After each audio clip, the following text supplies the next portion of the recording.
Hello बच्चों, आज हम डिस्कस करेंगे resistance and resistivity. Last lecture में मैंने आपको यह बताया था कि अगर आप चार्ज को मोशन दे दोगे तो करंट बनेगा, लेकिन जब वो चार्ज पार्टिकल मूव करेगा तो रास्ते में कुछ दिक्कतें आएंगी, और वो जो दिक्कतें हैं दैट इज रेजिस्टेंस। वो जो दिक्कतें हैं that is your resistance. First of all Ohm's ने यह कहा कि अगर आप किसी कंडक्टर के अक्रॉस, सपोज ये कंडक्टर है, इसके अक्रॉस कुछ पोटेंशियल डिफरेंस अप्लाई करोगे, मैंने कहा भी ये मैंने पोटेंशियल डिफरेंस अप्लाई कर दिया V वोल्ट का, इसमें से करंट फ्लो करेगा, तो जो आपके पास करंट होगा that will be directly proportional to voltage, और you can say potential difference applied across the ends of conductor. जो करंट है that will be directly proportional to potential difference applied across the ends of conductor. ये Ohms ने बताया था। Ohms is a name of scientist, जिसको हमने ultimately बाद में फिर ओम्स लॉ भी कह दिया था कि भी according to Ohm's law the current flowing through a conductor is directly proportional to the potential difference applied across the ends of conductor provided mechanical conditions like mechanical strain, temperature etcetera remains constant. अब यहां से मैं ये भी कह सकता हूं और V प्रोपोर्शनल टू I, और अगर मैंने प्रोपोर्शनलिटी सिंबल को इक्वल टू में कन्वर्ट करना है, मुझे एक कांस्टेंट लगाना पड़ेगा। दिस कांस्टेंट इज R, और V is equal to R into I, और R is equal to V upon I।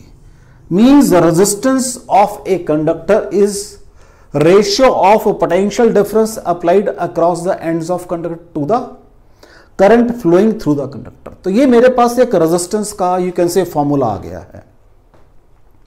यहां से अगर मैं इसके यूनिट्स निकालना चाहूंगा, व्हाट इज पोटेंशियल का यूनिट्स क्या होता है बेटा जी? हाँ जी, क्या होते हैं? पोटेंशियल के वोल्ट होते हैं, या चलो इसको अलग से कर देते हैं। अब आप चाहोगे तो यूनिट्स क्या बन जाएंगे रेजिस्टेंस के? यूनिट्स R के।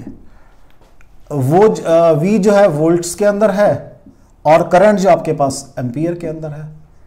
अगर 1 वोल्ट का पोटेंशियल डिफरेंस अप्लाई करने पे आपको 1 एम्पियर का करंट मिल रहा है, देन यू विल से कि जो रेजिस्टेंस है वो 1 ओम का है। OHM 1 ओम का रेजिस्टेंस है, क्योंकि यहां से कितना आ गया? V अपॉन I आ गया। आपने क्या कहा? अगर मैंने 1 वोल्ट का पोटेंशियल डिफरेंस अप्लाई किया है और मुझे 1 एम्पियर का करंट मिल रहा है, then I will say the resistance of this conductor is 1 ohm. Dimension formula क्या बनेगा भाई? डायमेंशन फार्मूला, हाँ जी बच्चा जी, अभी आपने कहा है R is equal to V upon I। What is the potential difference? अगर आपको थोड़ा सा याद हो, क्या था? Work done per unit test charge था अपॉन I। अब इसके 2 डायमेंशन फॉर्मूले बनेंगे बच्चा। मैंने पहले ही बताया था आपको कि अगर मैं बात कर रहा हूं SI सिस्टम की, then current is the fundamental quantity. अगर मैं बात करता हूं MKS सिस्टम की, then charge is the fundamental quantity. तो पहले हम बात कर लेते हैं किसकी भला? SI सिस्टम की। तो W upon Q into I, work done का होता है mL/T-2। Q क्या बन जाएगा भाई? Q का डायमेंशन फार्मूला देखो, आपने कहा हुआ है current is equal to charge by time. तो what is this? I into T. तो I के लिए एम्पियर लग जाएगा और टाइम के लिए T लग जाएगा, और इस करंट के लिए एम्पियर लग जाएगा। तो ये सॉल्व करके बन जाएगा mL/T-3 E-2। ये डायमेंशन फार्मूला आपका आ जाएगा SI सिस्टम में। अगर बात करनी है मुझे MKS में, तो W upon Q into I, W is again mL/T-2, ये C बन जाएगा, और यहां से क्या आ जाएगा? करंट का चार्ज T-1, तो ये बन जाएगा mL/T-1 C-2। तो ये बन जाएगा कहां पर? MKS सिस्टम में। तो ऊपर वाला आपका SI सिस्टम में है बच्चा जी, और नीचे वाला आपका कहां है? MKS सिस्टम में। मैंने इसलिए दोनों कर दिए ताकि अगर आपको एग्जाम में आ जाता है write down dimension formula of R in MKS system, तब ये चलेगा। इन SI सिस्टम तब ये चलेगा। तो वर्क का तो देखो सेम रहेगा mL/T-2। यहां पर क्या था? A इंटू टी इंटू, तो T ऊपर जाके -3 बन जाएगा। यहां बन गया सी और इसका सी टी माइनस होती है, टी -1 बच जाएगा और सी माइनस ऊपर चला जाएगा। कोई डाउट हो बच्चा? अब ये तो मैंने कहा कि मुझे क्या पता लगा कि अगर मैंने किसी कंडक्टर के अक्रॉस पोटेंशियल डिफरेंस अप्लाई किया है तो उसमें से करंट बन गया है, दोनों की रेशियो को मैंने रेजिस्टेंस बता दिया है। लेकिन अभी मैंने कल कहा था कि अगर मैं इसी कंडक्टर के अक्रॉस जो है पोटेंशियल अप्लाई करूंगा, अब इसका इन डेप्थ एनालिसिस करते हैं कि रेजिस्टेंस बेसिकली ये है क्या चीज। कल ही आपने कहा था कि इलेक्ट्रॉन ड्रिफ्ट होंगे, वो क्या था, -E capital E by m into tau। This was the drift velocity of charge carriers. अब मैंने डायरेक्शन नहीं लगाई यहां पर, अब मैं चाहता हूं तो फिर अगर वेक्टर लगाऊंगा तो फिर माइनस साइन आएगी, क्यों, मैंने सारा काम कल किया था। अब तो मैं मैग्नीट्यूड की बात कर रहा हूं। ये मेरा सपोज कर लीजिए क्या है बच्चा जी, EMF ऑफ बैटरी है, इसके अक्रॉस पोटेंशियल डिफरेंस भी आएगा, तो what will B E, that will B V by L। तो व्हाट इज VD, ड्रिफ्ट, एक ध्यान रखना जरा, दो V आ जाएंगे, एक वोल्टेज वाला और एक ड्रिफ्ट वेलोसिटी वाला। तो मैंने ड्रिफ्ट वेलोसिटी वाले को स्मॉल v से डिनोट कर दिया है, इनटू टॉ। कोई डाउट हो बच्चा जी? और कल मींस लास्ट लेक्चर में मैंने ये कहा था जो करंट है that is equal to NEAVD। ये वैल्यू पुट कर दो यहां पर, तो क्या बन जाएगा, NEAVD is small e by m V by L into tau, this is I। सो थोड़ा सा सॉल्व कर लो इसको, या ऐसा करो V by I निकालो यहां से, what is V upon I, V upon I क्या बन जाएगा बच्चा जी, चेक कर लो, ML upon NE square tau A, check कर लो, ML upon NE square tau A, ML इधर आ जाएगा, V अपॉन I किया है तो NE square tau into A. यहां से what is V upon I, R होता है, तो R is equal to M upon NE square tau into L by A। कल जब किया था A क्या था, इसका फेस एरिया था, L क्या थी, इसकी लेंथ थी। जब आर्टिकल किया था कल हमने ये लास्ट लेक्चर में, this was the face area. इसका मतलब L और A तो ज्योमेट्री है कंडक्टर की, आपके देख लो। M क्या है, मास ऑफ इलेक्ट्रॉन है, E क्या है, चार्ज ऑफ इलेक्ट्रॉन है, फंडामेंटल, ये तो बेसिक क्वांटिटी, इनमें कोई चेंज नहीं होता। हाँ, N और टॉ दो ये मटेरियल डिपेंडेंट है। अगर कॉपर की बात करोगे, कॉपर में कंसंट्रेशन ऑफ इलेक्ट्रॉन कुछ हो या चार्ज कैरियर्स कुछ और होगी, सिल्वर में कुछ और होगी, और जो टॉ है ये टेम्परेचर डिपेंडेंट है। इट मींस जो रेजिस्टेंस है वो डिपेंड करता है ज्योमेट्रिकल पैरामीटर के ऊपर और इंटरनल पैरामीटर ऑफ मटेरियल के ऊपर। जैसे मैंने कहा था जो कैपेसिटेंस है वो डिपेंड करती है ज्योमेट्री के ऊपर, और साथ में मीडियम कौन सा आपने बीच में दिया हुआ है दो प्लेट्स के बीच में, उस पे थी, ये थी ज्योमेट्री, प्लस मीडियम पे डिपेंड करती थी। यहां पर भी वही है, ज्योमेट्री प्लस मीडियम। वो तो एक फॉर्मूला है, वो तो ये कि अगर आपने किसी कंडक्टर का रेजिस्टेंस निकालना है तो पोटेंशियल ड्रॉप बाय करंट कर दो तो पता लग जाएगा कितना है। लेकिन बेसिकली वो क्या है, वो ये है। तो ये ज्योमेट्री वाला फैक्टर है और ये दूसरा फैक्टर है, ये मटेरियल डिपेंडेंट फैक्टर। तो क्या मैं इसको ऐसे लिख सकता हूं, rho into L by A. What is rho, m upon N E square tau. इसको बोलते हैं रेजिस्टिविटी। क्या बोलते हैं इसको, रेजिस्टिविटी। और इसको क्या बोलते हैं, resistance of conductor. This is resistance of conductor. जैसे मैंने वहां कहा था मीडियम वाले को परमिटिविटी बोला था मैंने, ये मीडियम का है सारा सिस्टम, कि अगर कॉपर है, देखो m और E तो फंडामेंटल है, ये तो मतलब यूनिवर्सल कांस्टेंट है। मास ऑफ इलेक्ट्रॉन यहां भी रहे वही है, कहीं और जाओगे वहां भी वही रहेगा, चेंज नहीं होगा। वैल्यू 9.1 10⁻31 kg, वैल्यू चेंज नहीं होगी। चार्ज ऑफ इलेक्ट्रॉन कभी चेंज नहीं होगा। n और टॉ ये मटेरियल डिपेंडेंट है दोनों के दोनों, और ये ज्योमेट्री डिपेंडेंट है L और A। तो मैंने क्या कहा, R is equal to m upon N, इसके टॉ अलग निकाल दिया, L बाय A कर दिया, इसको एक नया नाम दे दिया रो। इसका ना ये रेजिस्टेंस का फॉर्मूला है, लिखा हुआ ऊपर, चलो एक ही बात है। और इस क्वांटिटी को रेजिस्टिविटी बोलते हैं। तो ऊपर से क्या आ गया, R is equal to rho into L by A आ गया। अब यूनिट्स क्या होंगे भाई रो के, units of rho. Units of rho क्या, इसको ऊपर कर देते हैं, यूनिट्स ऑफ रो। तो what is rho, R into A by L हो गया। R कहां होता है बेटा, ओम के अंदर होता है, एरिया मीटर स्क्वायर में डिवाइडेड बाय मीटर, तो ओम मीटर इसके यूनिट्स आ जाएंगे।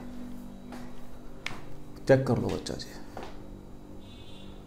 चेक कर लो बच्चा जी, this is physical meaning of your resistance and resistivity. वो मैंने कहा, वो एक जैसे मैंने कहा था कैपेसिटेंस के अंदर what is C Q by V, क्योंकि Q is equal to C V, कि जितना चार्ज दोगे उतना पोटेंशियल बढ़ेगा। लेकिन जो सी है वो जो आपने ज्योमेट्री बनाई है पहले उसकी, वो फिक्स है उसके लिए। ऐसे यहां पर भी जो आपने ये ज्योमेट्री बना दी है कंडक्टर की, उसके लिए फिक्स है वो। Is it clear? कोई डाउट हो बच्चे इसके अंदर? देख लो। तो यहां से जो रेजिस्टेंस मेरे पास क्या आ गया है, ये इन डेप्थ एनालिसिस निकाल के मुझे ये बता, ज्योमेट्री प्लस मटेरियल डिपेंडेंट आ गया है, या मीडियम जिस मटेरियल का वो बना हुआ है उस पर डिपेंड करता है। तो ये ज्योमेट्री ऑफ कंडक्टर है, ये मीडियम ऑफ कंडक्टर है। ये जो मीडियम पैरामीटर है इसको रेजिस्टिविटी बोलते हैं। तो व्हाट इज रेजिस्टिविटी? अगर एल भी 1 हो और ए भी 1 हो तब क्या होगा, इधर कर लेते हैं, लो जी उसको भी कर लेते हैं। What is resistivity? R is equal to rho into L by A. If L is equal to 1 and A is equal to 1, तो R is equal to 1 rho आ जाएगा। It means रेजिस्टिविटी क्या है? उस कंडक्टर का resistance है जिसकी length भी unit है और एरिया ऑफ क्रॉस सेक्शन भी यूनिट है। तो अगर लेंथ भी यूनिट हो और एरिया ऑफ क्रॉस सेक्शन भी यूनिट हो तो वो यूनिट क्यूब बन गया बच्चा जी। तो you can use the word resistance of a unit cube, ठीक है, whose faces are having, unit cube कर दो, या resistance of a conductor whose faces are having unit area and separation unit at placed at unit separation. तो अगर unit separation है दोनों उनकी, आपके यू कैन से फेसेस की, मींस लेंथ यूनिट है और एरिया ऑफ क्रॉस सेक्शन भी यूनिट है, उस समय जो कंडक्टर का रेजिस्टेंस होगा उसको रेजिस्टिविटी बोलेंगे। कोई डाउट हो बच्चों उसके अंदर?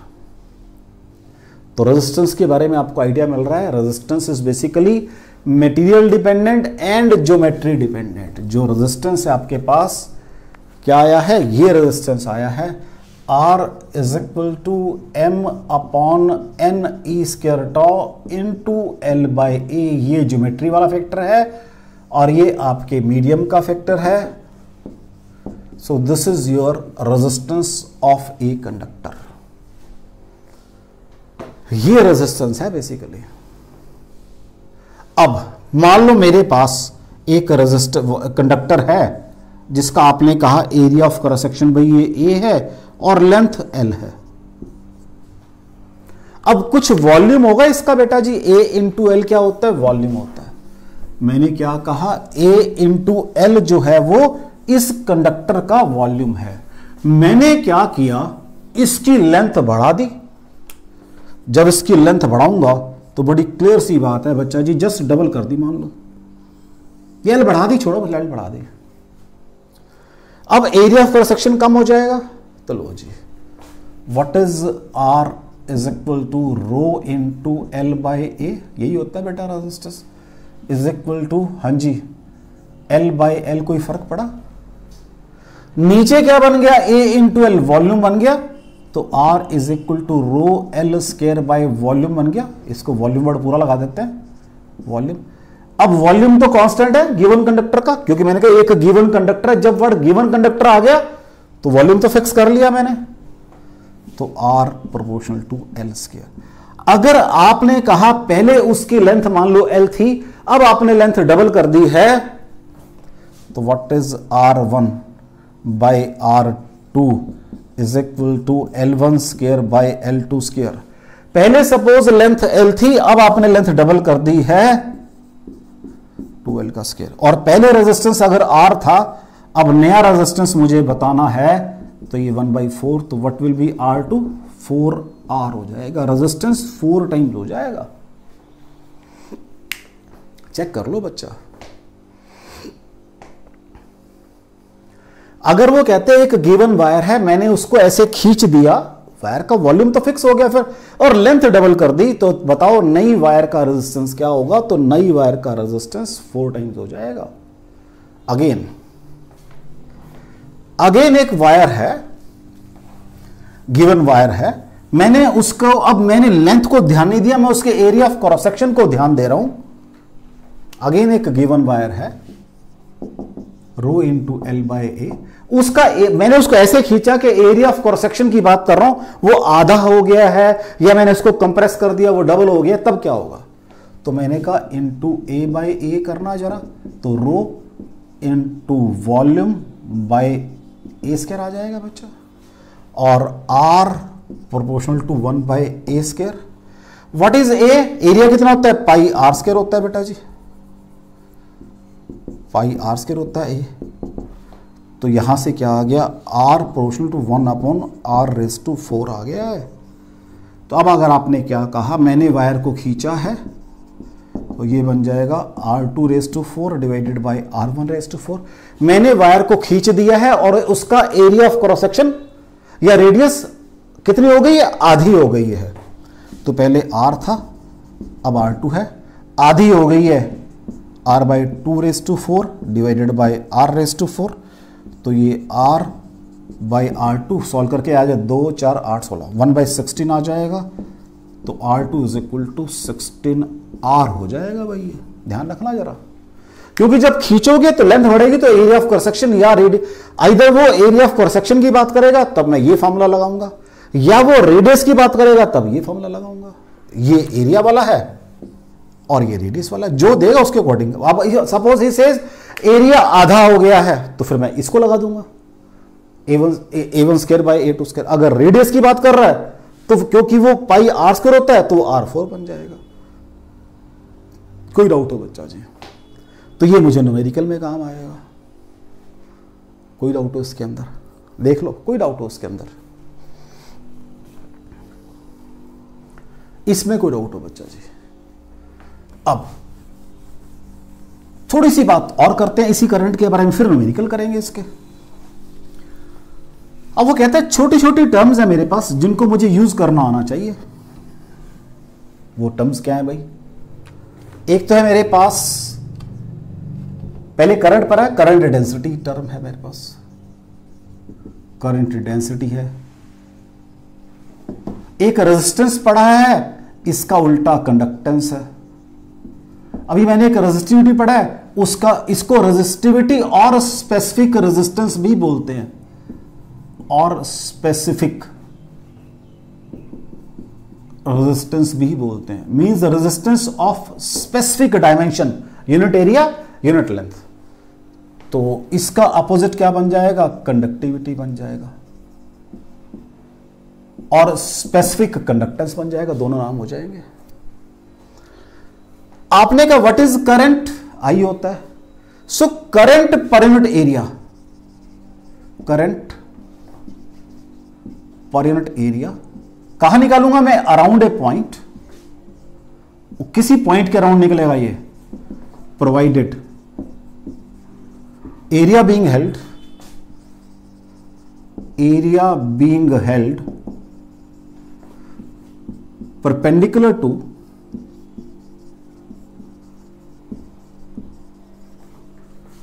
Direction of flow of current, direction of flow of current. इसका मतलब यह हो गया कि जो करंट जो था वो तो आपकी स्केलर क्वांटिटी था, लेकिन जो करंट डेंसिटी है ये वेक्टर क्वांटिटी है। तो what is current density? That is I by A. So NEA VD divided by A is equal to NEVD. This is J. In general अगर आपको current density around small area दी हुई है और आपने करंट निकालना है, so this is definition of current. Current is equal to J dot ds। Because आपने कहा है जहां पर करंट डेंसिटी दी है उसके वहां पर मैंने एरिया को नॉर्मल हेल्ड करना। अगर एरिया ऑब्लिक हेल्ड है तो मुझे एंगल से पहले मैं J डॉट ds निकालूंगा वहां पर, उसके बाद जो सॉल्व करके आएगा वो मेरा करंट बन जाएगा। कोई डाउट हो बच्चा जी करंट डेंसिटी में? What is current density, that is current flowing per unit area.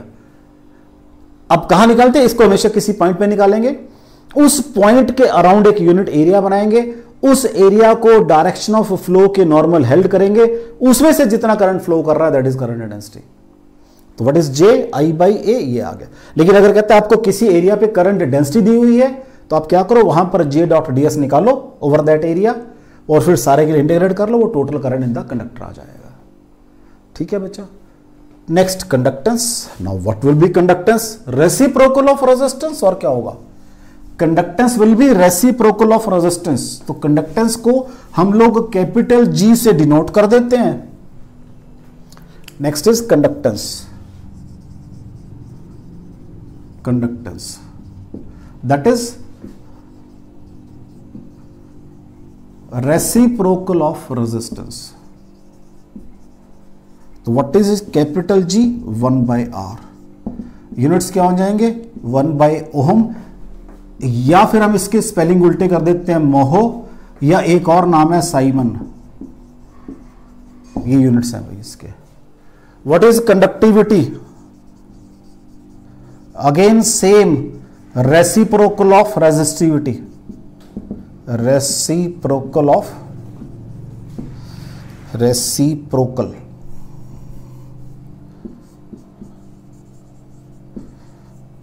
Resistivity. इसको सिग्मा से डिनोट करते हैं, इज इक्वल टू 1 बाय रो बन जाती है। कोई डाउट हो बच्चा जी, देख लो, कोई डाउट हो बच्चा जी। मैंने क्या कहा आपके पास, सबसे पहले आपके पास क्या है, मैंने करंट डेंसिटी की बात की, फिर मैंने कंडक्टेंस की बात की, फिर मैंने कंडक्टिविटी की बात की। मैंने कहा ये तो इन दोनों के उल्टे हैं। ये जो करंट किया था, करंट डेंसिटी भी एक शब्द है, जो करंट स्केलर क्वांटिटी है, लेकिन करंट डेंसिटी आपकी क्या है, वेक्टर क्वांटिटी है। ठीक है बच्चा।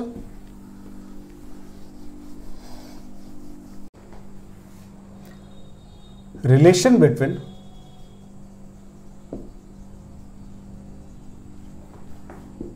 जे, सिग्मा एंड ई, ये बहुत काम आता है रिलेशन। अभी आपने कहा है I is equal to N E A V D. तो what is I by A, N E V D. V D क्या था, minus small E capital E by M into tau, यही था बच्चा जी। ये जे होता है N E square by M tau, sorry N E square tau by M into E. Check कर लो, चेक कर लो, क्या ये 1 बाई रो नहीं है, और 1 बाई रो सिग्मा नहीं होता बच्चा जी। एक छोटा सा रिलेशन था, ये आपको पता होना चाहिए। कोई डाउट हो बच्चा इसके अंदर, इस छोटे से रिलेशन में कोई डाउट हो बच्चा जी आपको? चलें आगे।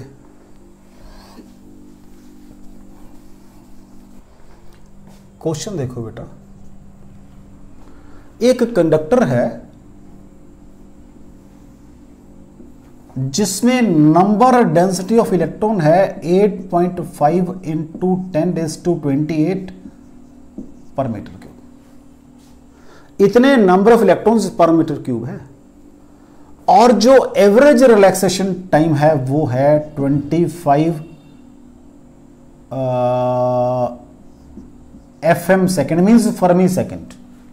फर्मी होता है 10⁻⁻15, मीन्स 25 इंटू 10⁻⁻15 सेकेंड। ये दिया हुआ है बच्चा आपको। वो कहता है calculate resistivity of conductor, calculate resistivity of conductor, ये आपको निकालनी है। व्हाट इज रो, क्या था बच्चा जी, m upon N E square. मैंने कहा था m और e तो फंडामेंटल कांस्टेंट है। तो what is mass of electron, 9.1 into 10⁻31 kg। n आपको दी है, दैट इज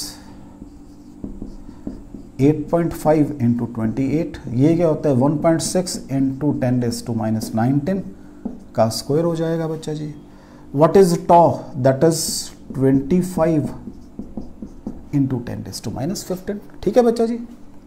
लो जी, 9.1 divided by 8.5 into 1.6 into 1.6 into 25। ऊपर तो आपके पास है 10⁻⁻31। अब आराम से बात करेंगे, -38 ये आएंगे और -15 ये आएंगे, तो बन जाएंगे -53। उसमें से गए 28, रह जाएंगे 25 के माइनस। चेक कर लें एक बारी बेटा जी, ये -38 बनेंगे, यहां से क्या है -10 रह जाएंगे, तो -10 और -15 -25। ठीक हो गया। तो सॉल्व करके बन गया ये 9.1 into 10⁻⁻6 divided by 8.5 into 1.6 into 1.6 into 25। ठीक हो गया। कोई डाउट हो बच्चा? अब थोड़ा सा कैलकुलेशन कर लेते हैं बेटा जी।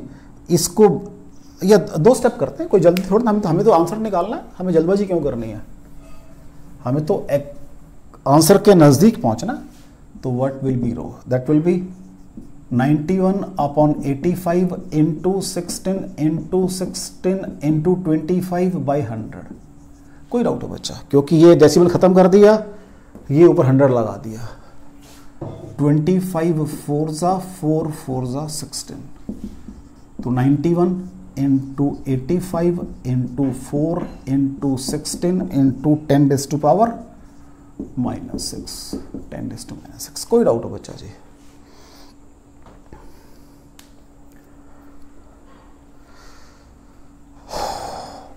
ये रफली 23 आ जाएगा। 23 4 92 होते हैं, रफली बात की है मैंने।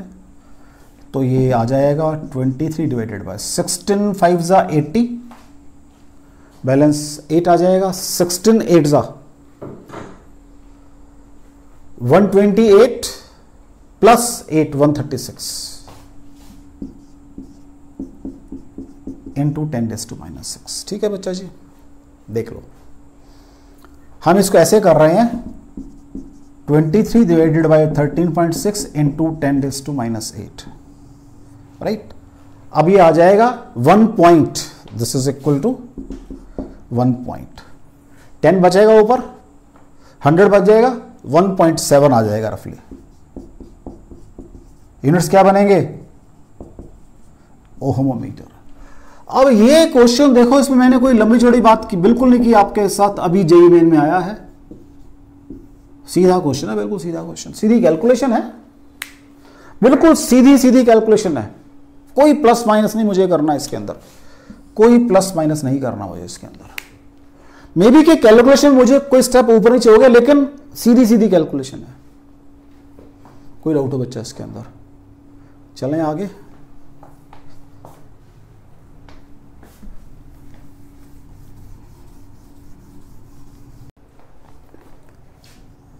नेक्स्ट क्वेश्चन देखो बेटा। एक कंडक्टर है,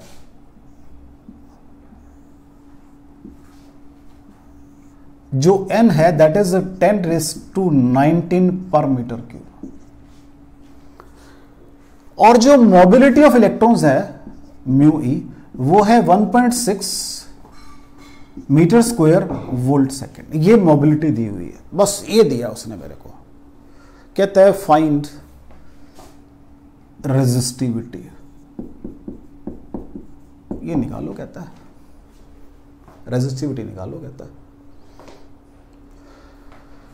व्हाट इज मोबिलिटी? आपने कहा था drift velocity is equal to, हाँ जी क्या था,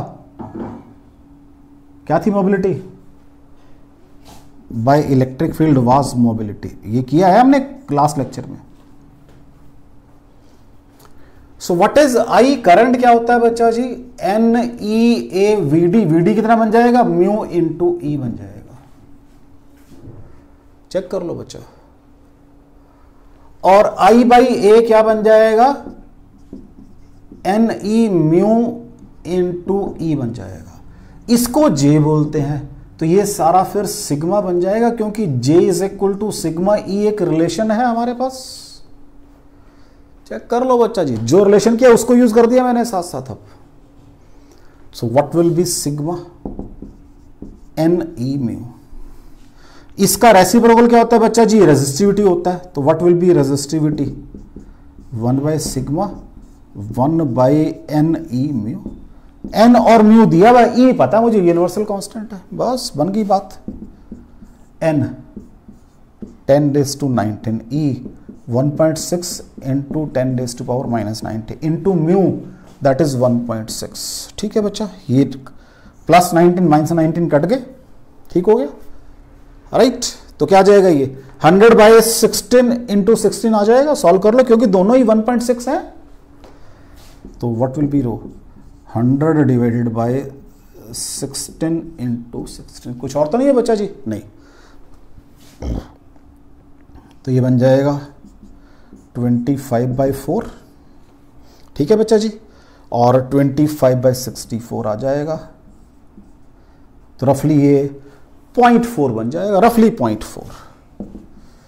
तो 0.4 ओहम मीटर ये आपकी वो बन जाएगी रेजिस्टिविटी। देख लो कहां से घुमाया और कहां निकाल दिया।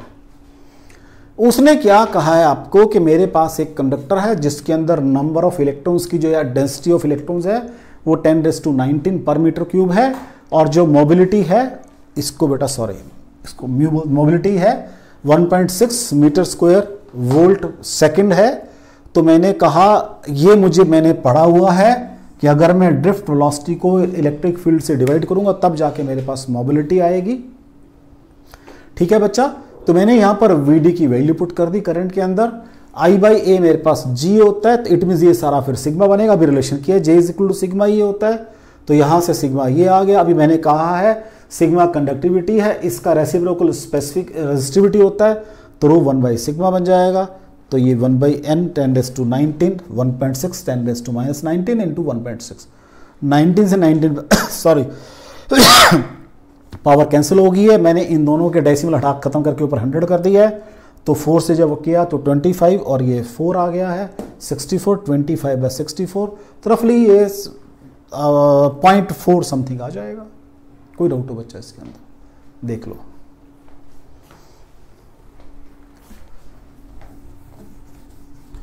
और ये वाला क्वेश्चन भी आपका जेई मेन के अंदर आया है, 2019 में आया ये सेम ये क्वेश्चन भी। दोनों ही क्वेश्चन आपके यू कैन से इंटरनल पैरामीटर पे डिपेंडेंट है मटेरियल के। दोनों ही क्वेश्चन कहां डिपेंडेंट थे, इंटरनल पैरामीटर के ऊपर डिपेंडेंट है।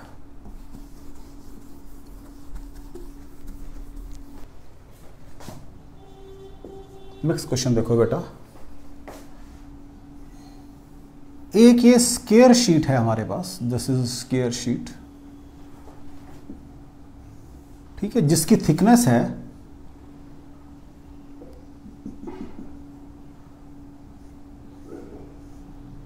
Like this. अब ये जो साइड है ये भी एल है बच्चा जी, ये जो साइड है ये भी एल है, मतलब साइडें सारी एल हैं, और जो ये वाला गैप है ये टी है, स्मॉल टी है। ये दो फेसेस हैं भाई, एक फेस ये है और एक फेस ये है। इस शीट का रेजिस्टेंस बताओ कितना है। इसकी जो मटेरियल है इसकी रेजिस्टिविटी रो है बच्चा जी। लो जी, what is R, that is rho into L by A, ये हमें पता है भाई, सीधी सी बात है। अब दो फेसेस के बीच का गैप कितना है, एल है। What is area of this face, वो बन जाएगा, एरिया कितना बन जाएगा, एल इंटू टी। तो एल से एल कैंसिल हो गया, R is equal to rho by T. Means जो आर है that is directly proportional to reciprocal of thickness, that is directly proportional to reciprocal of thickness, और resistance is inversely proportional to thickness। एक ही बात है भाई, check कर लो यहां से। दो फेसेस हैं, दो के बीच का गैप एल है, तो लेंथ ऑफ द कंडक्टर कितनी बन गई, एल बन गई। What is face area, L into T बन गया, that is face area. L से एल कैंसिल हो गया क्योंकि स्क्वायर शीट है ये। ऊपर जैसे बुक होती है आपकी, तो बुक के अंदर आप क्या करते हैं, this is your book, suppose ये बुक है आपकी, ये भी एल है, ये भी एल है और ये टी है, तो ये जो बीच का गैप है ये एल है बच्चा जी, length. What is area, L into T, तो एल से एल कैंसिल हो गया आपका, तो वो क्या बन गया बच्चा जी, प्रोपोर्शनल टू 1/t। बिल्कुल बेसिक क्वेश्चन उसने जेई मेन में दिया है 2019 के अंदर, फार्मूला डिपेंडेंट क्वेश्चन, कुछ नहीं करना, सिंपल आईक्यू लेवल लगाना है।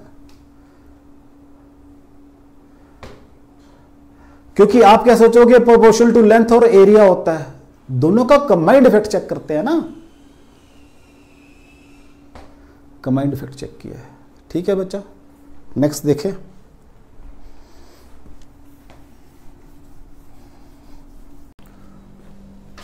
नेक्स्ट क्वेश्चन देखो बेटा, कहते एक वायर है जिसका रेजिस्टेंस है 3 ओम। कितना है बेटा जी, इसका रेजिस्टेंस है 3 ओम। मैंने इसको क्या कर दिया, डबल कर दिया लेंथ वाइज।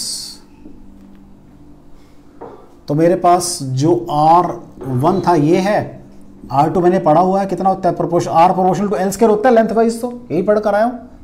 तो वो R1 square by R2 square is equal to L1 square by R2 square. तो R square by R1 by R by R2 is equal to L by 2L का स्क्वायर, और R2 is equal to 4R1 आ जाएगा। R कितने बेटा, R दिया मेरे को 3 ओम दिया हुआ है, तो 4 × 3 ये आ गया। लेकिन क्वेश्चन यहां खत्म नहीं किया उसने, कहता है जो नई वायर बनी उसका मैंने एक सर्कल बनाया, सर्कल बना दिया वायर का। अब इस सर्कल के ऊपर 2 पॉइंट मार्क किए ए और बी, जो एंगल सबटेंड कर रहे हैं 60 डिग्री का। इन 2 पॉइंट के बीच में बताओ रेजिस्टेंस कितना होगा, ए और बी के बीच में रेजिस्टेंस कितना होगा। वो जो नई वायर आई उसका एक सर्कल बनाया पहले बकायदा, उसके ऊपर 2 पॉइंट मार्क किए ए और बी, और वो जो ए और बी के बीच का एंगल है वो 60 डिग्री है। अब बताओ ए और बी में इक्विवेलेंट रेजिस्टेंस कितना है। मींस इस पूरे सर्कल का रेजिस्टेंस तो 12 ओम है, मुझे ए और बी का लो जी। व्हाट इज रेजिस्टेंस, अब इसको सपोज कर लो ये R1 रेजिस्टेंस है, और ये बचा हुआ कितना है बच्चा जी, ये R2 रेजिस्टेंस है, बचा हुआ R2 है। व्हाट विल बी R1, क्या हो जाएगा भाई।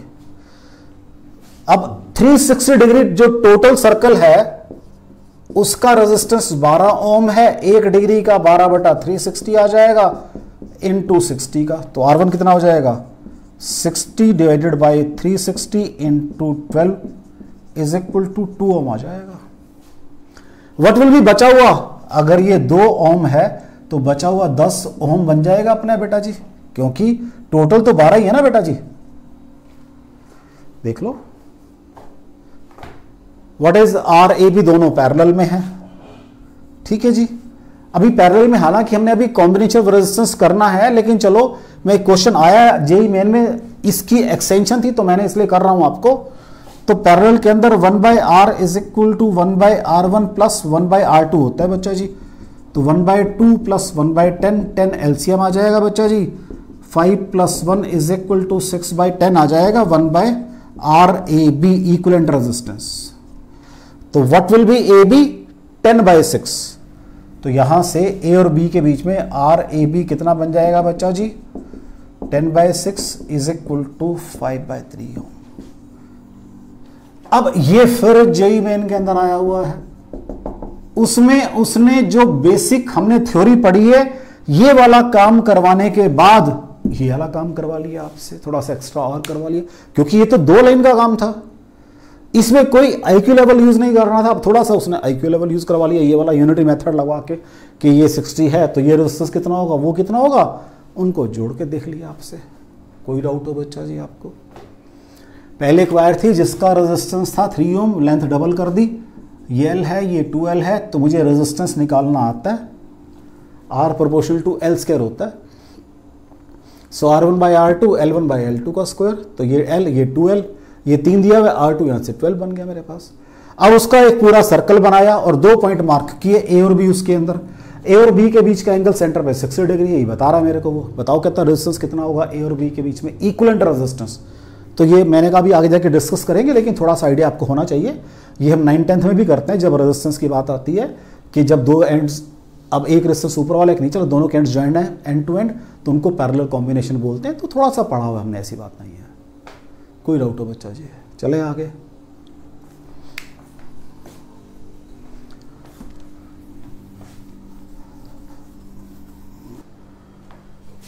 नेक्स्ट क्वेश्चन देखो बेटा, कहता है मेरे पास एक अरेंजमेंट है, एक ये वायर है और आगे जाके वायर जो है वो छोटी हो गई है लेंथ एरिया वाइज, ऐसे कंस्ट्रक्ट हो गई है, ये ऐसे हो गया। ठीक है बच्चा जी, यहां रेडियस बड़ी क्लियर सी बात है, R1 है और यहां R2 है रेडियस। ठीक है, करंट एंटर कर रहा है यहां से कितना, 4.5, करंट डेंसिटी पहले है एम्पियर पर मीटर स्क्वायर, और जो बड़े वाले की रेडियस है R1, ये सिस्टम 1 है और ये सिस्टम 2 है, वो है 2 mm। पहली बात तो बताओ, कहता करंट कितना फ्लो करेगा। अब देखो एरिया नॉर्मली हेल्ड किया हुआ है, तो what is J, I by A होता है बेटा जी, करंट यही होता है बच्चा। तो what is I, J into A। J कितना है बच्चा जी, 4.5 इंटू 10⁵, 2 mm है, mm में बेटा ये एरिया कहते हैं पाई R स्क्वायर। इसको 4.2 कर रहा हूं मैं, अभी बताता हूं क्यों कर रहा है 4.2 मैंने, 4.2 पाई R स्क्वायर है, तो 2 इंटू 10⁻³ का स्क्वायर कर दिया। थोड़ा सा इसको नीचे लिख लेते हैं आराम से, क्योंकि नहीं फिर इसमें जाके टच हो रहा है, ये इधर से शुरू कर देते हैं। I is equal to J into, that is 4.2 into 10⁻² square, यहां भी कर 2 स्टेप कर देता हूं, pi R1 square, this is your suppose R1। ठीक है बच्चा, पाई कितना होता है 22 बाय, तभी मैंने इसको 4.2 किया था। R1 स्क्वायर 2 mm है, 2 इंटू 10⁻³ का स्क्वायर, तो ये बन जाएगा 0.6 इंटू 22 इंटू 4, 10⁵ यहां से आएंगे और -6 यहां से आएंगे। 4.2 का 0.6 बच गया, ये 22 आ गया, ये 4 बन गया। ठीक है बेटा जी, तो ये बन जाएगा -1 आ जाएगा, तो 6 इंटू 22 इंटू 4 इंटू 10⁻² बन जाएंगे। कोई डाउट हो? 4 6 24 या 6 इंटू 88 इंटू 10⁻, 6 8 48, तो ये 5.28 करंट आ रहा ना बेटा जी, ये एम्पियर का करंट आ जाएगा। ये करंट फ्लो करेगा, फर्स्ट फेज पे इतना करंट एंटर करेगा, और ये मैंने कल भी बताया था, जितना करंट यहां से एंटर करता है उतना ही यहां से एग्जिट करेगा। तो I1 बराबर I2 होता है, यहां से इतना ही करंट में कोई फर्क नहीं पड़ता कितना ही एरिया हो, तो यहां पर भी 5.2 एम्पियर का करंट बाहर आ जाएगा। अब वो क्या कह रहा है, अगर मान लो यहां से लेकर यहां जाकर करंट डेंसिटी डबल हो गई है अगर यहां पर, तो R2 बताओ। सेकंड पार्ट ये कह रहा है कि आपने यहां से कुछ करंट डेंसिटी थी, यहां जाके अगर करंट डेंसिटी डबल हो गई है, तो इसकी रेडियस बताओ R2 कितनी है। तो मैंने क्या कहा, I1 बराबर I2 होती है भाई, इट मींस J1 A1 बराबर है J2 A2 होती है भाई। आप कह रही है करंट डेंसिटी डबल हो गई है, इट मींस J1 A1 बराबर है 2J1 A2, और यहां से आ गया है मेरे पास A1 बराबर है 2A2, और पाई R1 स्क्वायर बराबर है 2 इंटू पाई R2 स्क्वायर, पाई से पाई कैंसिल हो गया बच्चा जी। R1 स्क्वायर बराबर है 2 R2 स्क्वायर, R2 मुझे निकालना है, R2 is equal to R1 by √2, R1 दिया है मेरे को 2 mm, तो सॉल्व करके आ जाएगा √2 mm आ जाएगा। कोई डाउट हो बच्चा जी? कोई डाउट हो बच्चा जी? कोई डाउट हो इसके अंदर? तो देखो मैंने आपके क्वेश्चन जो इंटरनल पैरामीटर पर डिपेंडेंट थे वो किए पहले 2 क्वेश्चन, फिर मैंने लेंथ वाला क्वेश्चन कर लिया एक, ठीक है जी। उसके बाद हमने एक रेडियस वाला क्वेश्चन, तो वो बीच में बता दिया, अगर रेडियस अगर लेंथ की बात करोगे या रेडियस की बात करोगे, दोनों में से एक बात करनी पड़ेगी आपको, वो भी कर दिया हमने क्वेश्चन। ठीक है बच्चा। फिर लास्ट में आके करंट डेंसिटी का क्वेश्चन भी कर लिया। तो मैंने कोशिश की है जो मैंने थ्योरी आज की है उससे रिलेटेड मैंने सारे क्वेश्चन आपके कर दिए हैं, ठीक है बेटा। तो आज मैंने आपका रेजिस्टेंस कैसे निकालना है किसी कंडक्टर का उसकी बात की है मैंने आपके साथ, और साथ में रेजिस्टिविटी को भी साथ साथ डील किया है।